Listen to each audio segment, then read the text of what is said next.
Et cette fête communale a été instituée dans le but justement de concrétiser la politique nationale de la décentralisation. Comme vous le savez, dans les anciens régimes administratifs, vous savez que la base de la population n'avait pas vraiment du pouvoir.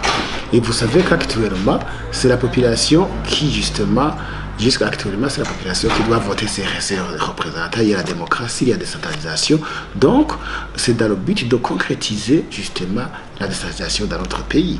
C'est aussi dans le but de concrétiser la loi qui transfère certaines compétences de l'État à la commune. Il faut que la commune soit une base de développement.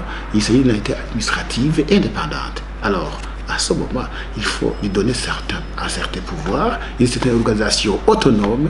Il faut que le peuple, à la base, soit capable de s'organiser, d'organiser des fêtes, de planifier leur développement, mais aussi de s'auto-évaluer.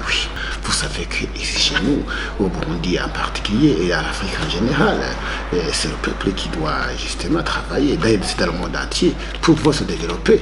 Nous voulons responsabiliser le peuple burundais pour qu'il puisse prendre lui-même sa vie, son organisation, sa politique. Et le gouvernement viendrait justement pour appuyer et pour donner des partenaires qui peuvent justement aider à développer la commune. Lorsque les natifs de la commune se rassemblent, c'est l'occasion d'abord pour évaluer ce qui a été réalisé, pour identifier quelles ont été les lacunes, quelles ont été les forces, quelles ont été les faiblesses, afin de pouvoir les corriger. C'est aussi l'occasion pour les natifs de la commune et toute la population de planifier dans la suite. C'est aussi l'occasion de pouvoir évaluer la mise en application du plan communal de développement communautaire, qui contient tout le programme de la commune, tous les projets.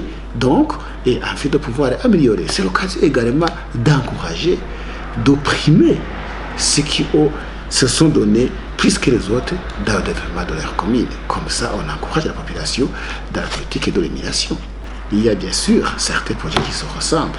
Dans le secteur de l'éducation, ce sont les mêmes projets, notamment la construction des écoles, comme vous le savez, dans la politique de l'éducation pour tous. Il y a également au niveau de la santé, c'est la construction des infrastructures sanitaires.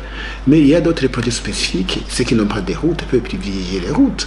Et il y a d'autres qui en ont. Et ça dépend en fait de la spécificité de chaque commune. Les besoins ne sont pas toujours les mêmes, sauf dans certains secteurs comme l'éducation et la santé.